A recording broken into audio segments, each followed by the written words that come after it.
All right, welcome back, Truth Seeker. We have a very great guest with us today, Shaba of the Panther 21. And tomorrow, April 2nd, will be the 53-year anniversary of the Panther 21 being acquitted. And people in this community can understand probably why that happened on 4/2.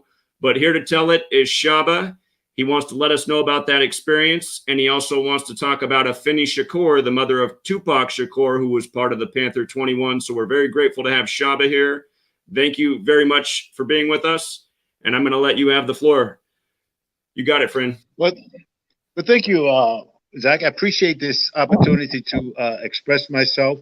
And as we always say in the Black Panther Party, all power to the people. So I'm just going to simply start off by keeping it traditional, all power to the people, all power to all of the people. And that's more relevant at this particular time than ever, because we all know what's going on with the George Floyd case and how he was a very transfigurative figure of society and the world at that time. So that's a blessing. And the sad part about it, being a member of the Black Panther Party, because I am currently 71 years old, retired construction worker. If I went outside right now and wrecked my car, it would be like ex-Black Panther wrecks car. Sure. You know, so once you're a Panther, especially a Black man in America, you're a Panther for life. I can become the most renowned bishop, most whatever. That's just a label that will ride with me for the rest of my life, and I wear it proudly. That being said, tomorrow, as you introduced, will make 53 years of the hideous roundup of 21 members of the Black Panther Party. Research is really cool now. You can go out there and pull up pretty much anything and everything that you would like to find out about the case. One of the most interesting thing was it was the longest running case in the state of New York. It was the most costly case in the state of New York. And we were all kids, literally speaking. We were children. I think the youngest one was about 16, 14 to about 28. We had no clue other than being servants of the people. As Huey P. Newton said, Panthers are ox to be ridden by the people for their liberation. And we really believe that. We feel that. And interestingly enough, today, it's still there. My joke to myself as I lay back in my recliner now and reflect, and I look at the protesters and I say to myself, everybody is a freaking Panther now. You know, everybody wants social justice. They may not have their title. This is just me now. They may not have their title, but the understanding of what's so dictates the action, as we were doing back then, that we were called radical terrorists, hooligans, thugs, and all kinds of names. Not saying they don't do that today, but now as I look at the social movement and I compare it to what's called the 10-point program, the platform of the Black Panther Party, point number 7 is we want an immediately end to police brutality. That's how the Panthers really got started in the 60s in Oakland, California, because of the brutality. And the only thing that's really changed, which is terrific, is what we're doing right now, social media. What's happening now is not a new experience. What's new and beneficial to the masses of people is the fact that we catch it in real time. We catch it in real time, but the crime committed against us as human beings throughout the world, and specifically in the Black and poor community, is that the individuals who's committing the crime still walk free, you know, and that's a tragedy. That's a tragedy within itself. And May 12th, 1971, the Black Panther Party members of the New York 21 was acquitted of all 156 charges, because, for lack of a better expression, it was BS. It was just straight up bullshit. Sure. None of us knew about any COINTELPRO. We had no idea what that was. We were familiar with FBI. We were familiar with BOSS, which is Bureau of Special Services, which is the same agency that was involved hand in glove with Malcolm X killing. Now, speaking of the infiltration of the Panther 21, the very individual, Gene Roberts, who I understand is no longer alive now, was Malcolm's personal bodyguard, who was one of the key infiltrators of the Black Panther Party New York 21. That's the level of the sophistication that they were executing upon a bunch of kids who only said, we want to clothe our people, we want to feed our people, we want to end police brutality, and we think that we should have decent housing. That's all it was. Now they made us out to be terrorists and hooligans with guns. If you go back and pull up all the research, the so-called bomb that they found was introduced by the government. The guns were legalized guns that we had in our homes for self-defense. That is it's a going thing now. You know, if you don't have a gun in your home now, it's almost a crime according to NRA. So what's real here? You know, what's really real here? As I said, they charge us with conspiracy to bomb police stations, blow up department stores, bomb botanical garden. And even as I said here now and say that bomb botanical garden is baffling to me. It's a bunch of freaking flowers, man. It's right. A bunch of freaking flowers. Like, wow. You know? But that being what it was, it was an interesting trial. Myself and another comrade of mine, Kwando Kishasa, we escaped the original dragnet. So we were brought in a few months later. We were captured in Ohio, Columbus, Ohio. What was interesting about that experience is when we did the research, they brought us in under the same Fugitive Slave Act law. In other words, that law was designed to capture runaway slaves. I took that two ways. I was honored that I ran away, but I was sad that I was captured. So the dichotomy of that is, the oxymoron really is, that law still exists as we speak right now. They have not taken that off the books.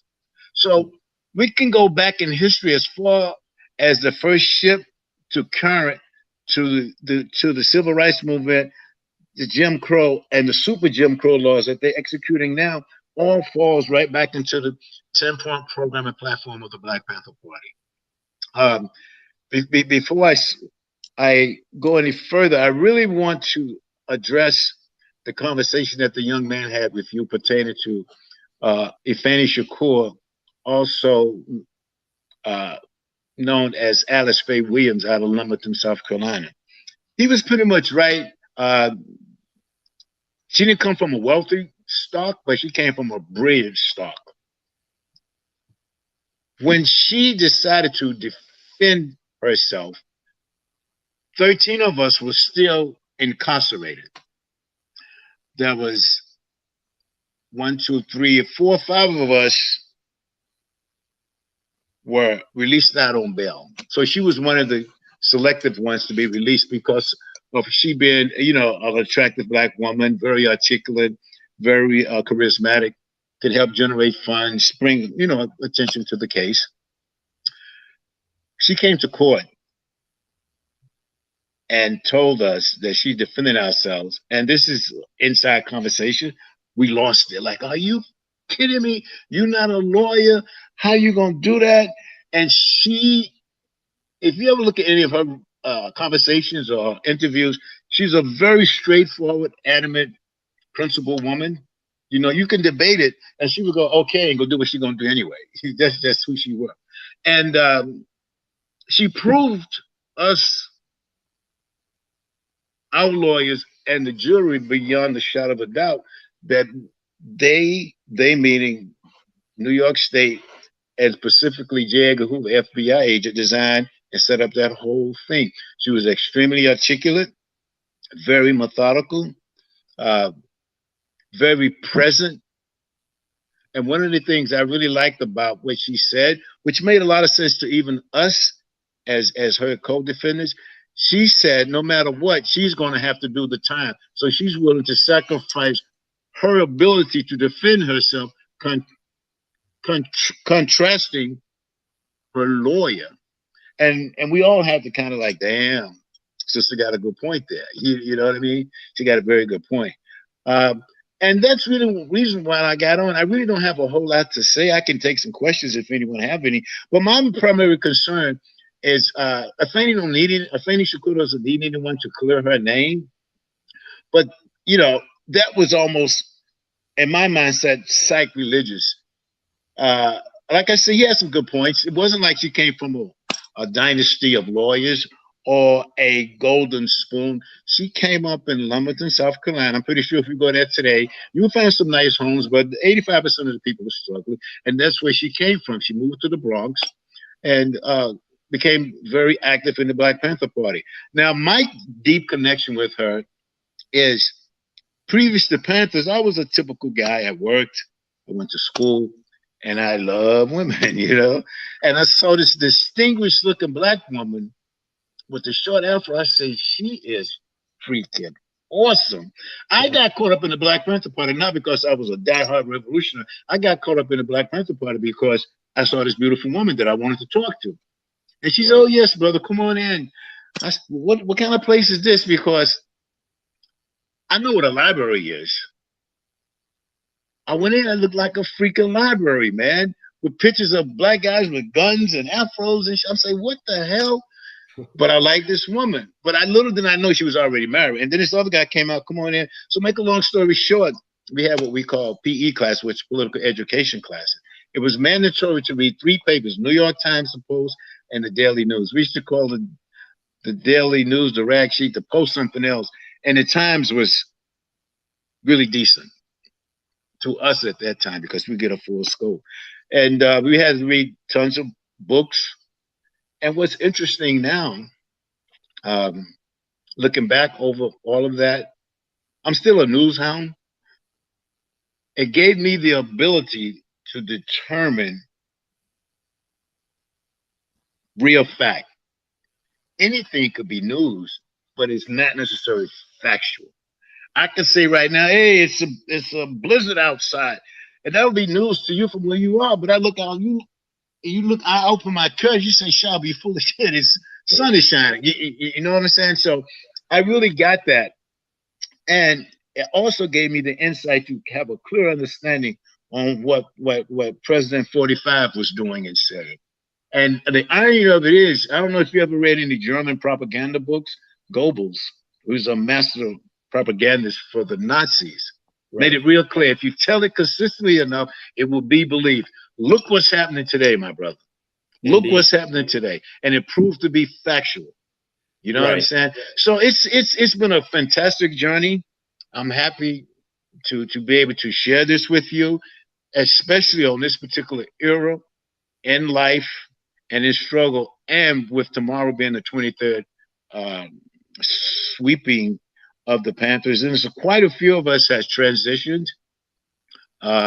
One brother just died the other day, Fitzgerald Chip, after 48 years incarcerated. There are political prisoners in America. Don't let anyone tell you, ladies and gentlemen, but they are not political prisoners in America. A political prisoner is someone who's gone to jail for their political beliefs. A political prisoner is someone who's gone to jail for their political beliefs. The Black Panther Party were not thugs. We were not gangsters. We had a political ideology that simply said all power to the people. And if you read the First Amendment, the first indoctrination of the Constitution says, we the people. We the people. And we took that Constitution to heart. We literally took it to heart. And that is the struggle and the fight this very day as we speak, you know. That's why things that you're doing is very interesting, because it gives people the opportunity to share whatever points of view they have, whether it's factual or not, with other people. And thank you again for allowing me to come on to share this, to rebuttal or to agree with it. And that's where growth comes in. And see, where there's no conversation, there's no growth. You know, it's really cool to disagree and stay in the conversation. Once you disagree and disconnect, then there's no more communications. It goes down. That's why it's so hard for people who are diehard racists to talk about racism. Right. Because if you talk about it, you're forced to deal with it. Right. You know, you're Absolutely. forced to confront it. Right. You're a man, I'm a man. You're growing a beard, I'm growing a beard. I'm 3 shades darker. That doesn't take anything away from you as a human being. You know what I'm saying? You have on a cap, I have on a hat. Indeed. You know, you may like a cowboy movie, but I may like a love story. But that still makes us human. Right. You know what I'm saying? And that's the part that I really appreciate about your work. And that's pretty much where I'm at with it, man. Again, I'm elated. I guess you could tell I'm a bit excited. And all power to the people. So I'm open for conversation. Absolutely. Well, again, I just want to thank you for being here and sharing this.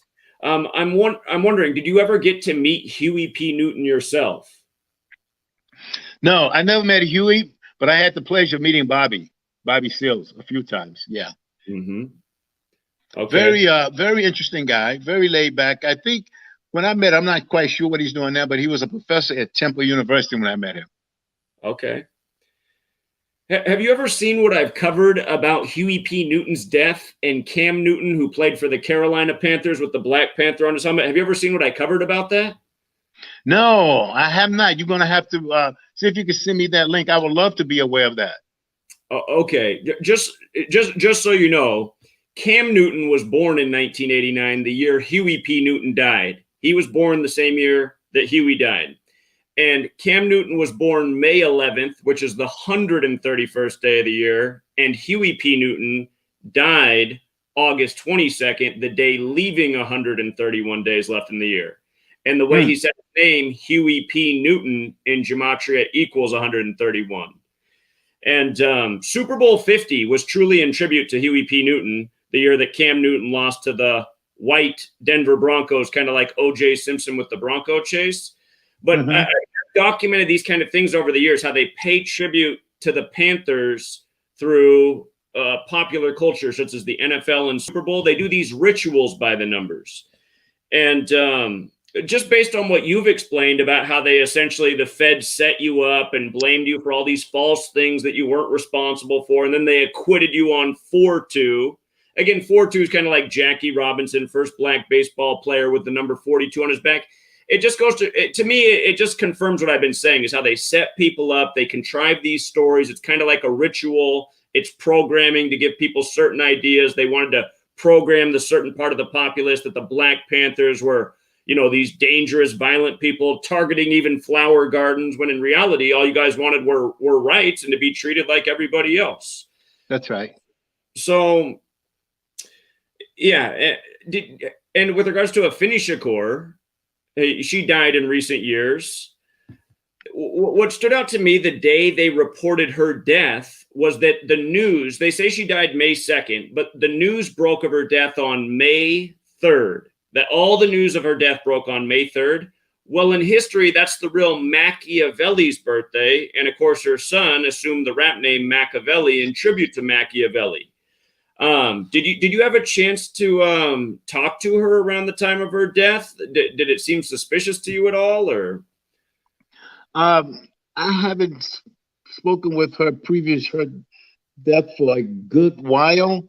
The suspicious part, of course, it did. It did.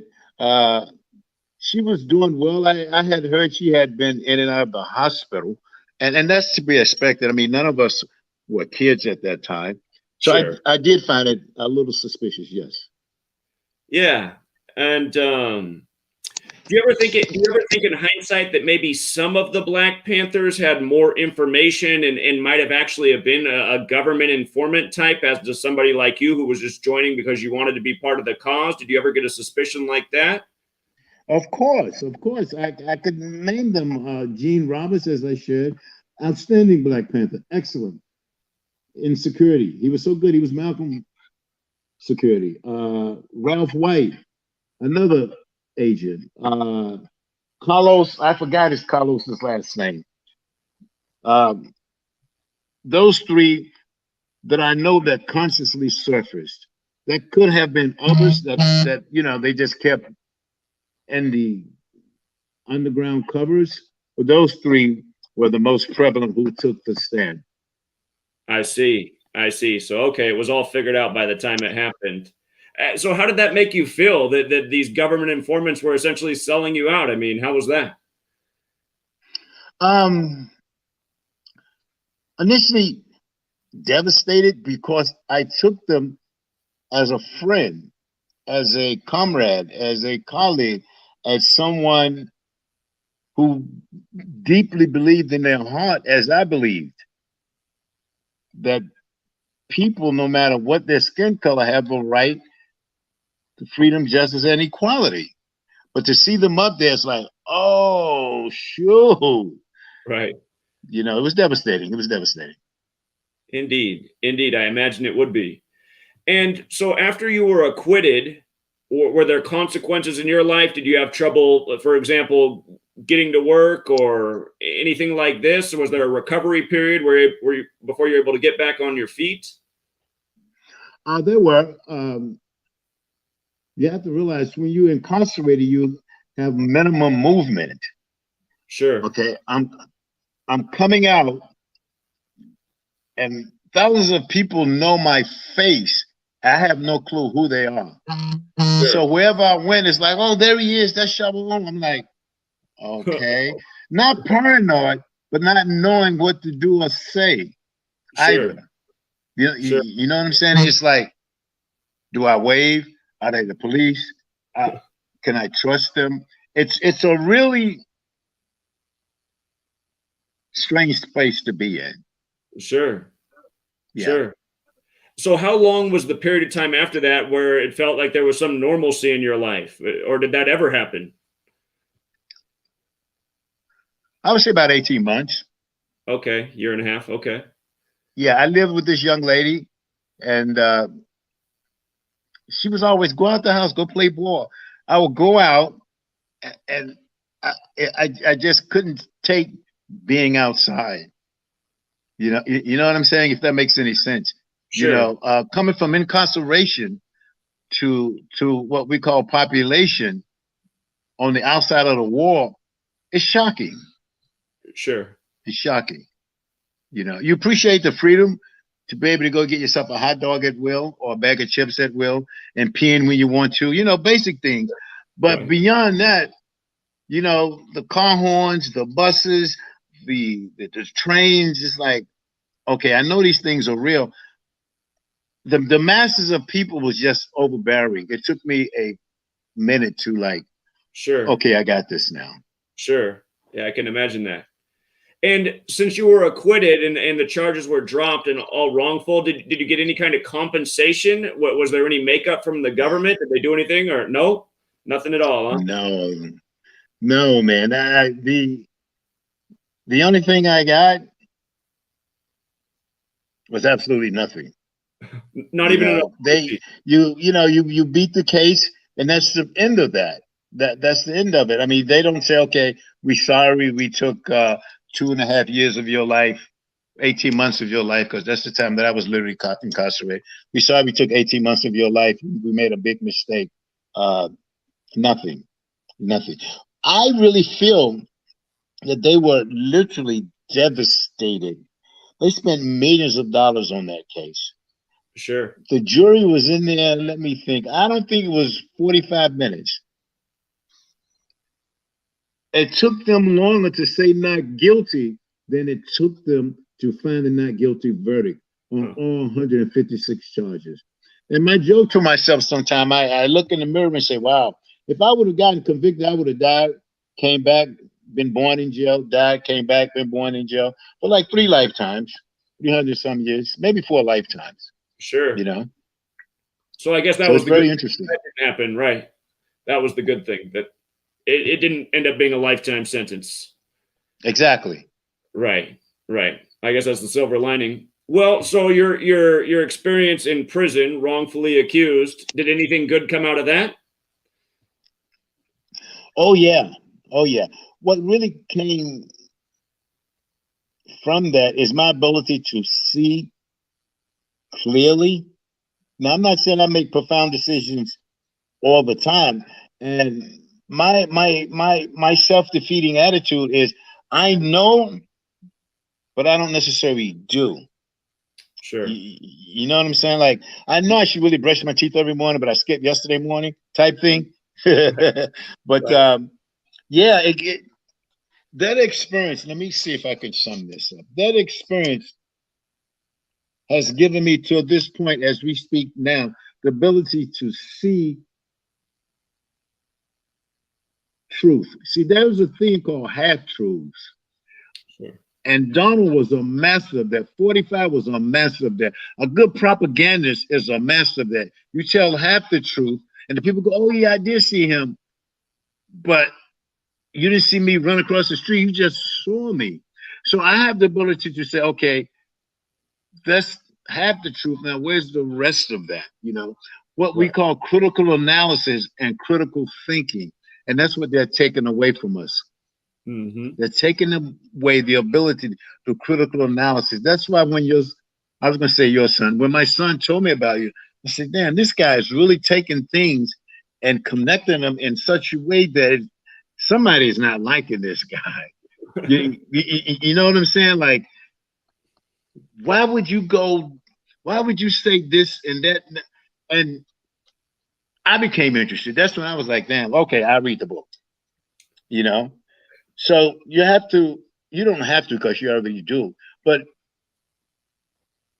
my ability to connect, simply stated, I went a whole dissertation, simply stated to connect the dots with the truth, not connecting the dots with falsehood.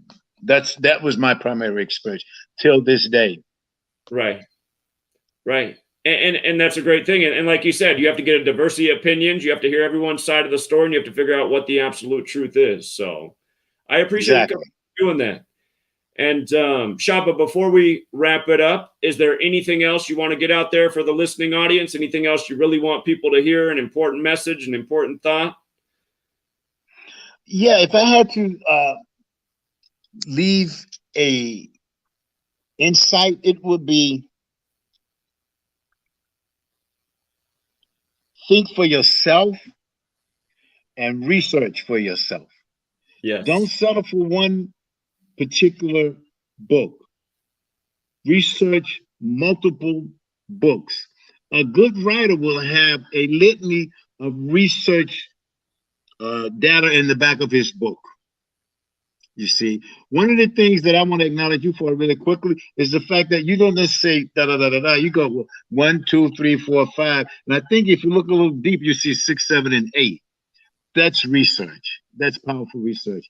And one final point, what I would like for people to do is Google the Black Panther Party free medical program, Google the Black Panther Party free breakfast program, and the Black Panther Party free sickle cell. People do not realize that the first breakfast program was started by the Black Panther Party, and it was so successful the federal government took it over. Interesting. I did not know that. Yes, check that. Took it over. And just summing it up, as we always say, all power to the people.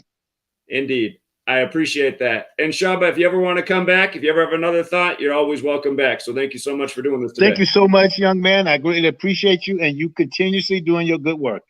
Power to the people. Will do. You too. And tell your son thank you as well. I appreciate him making this happen. Have a great day, Shaba. Thank you. Appreciate you. All right, take care. Wow.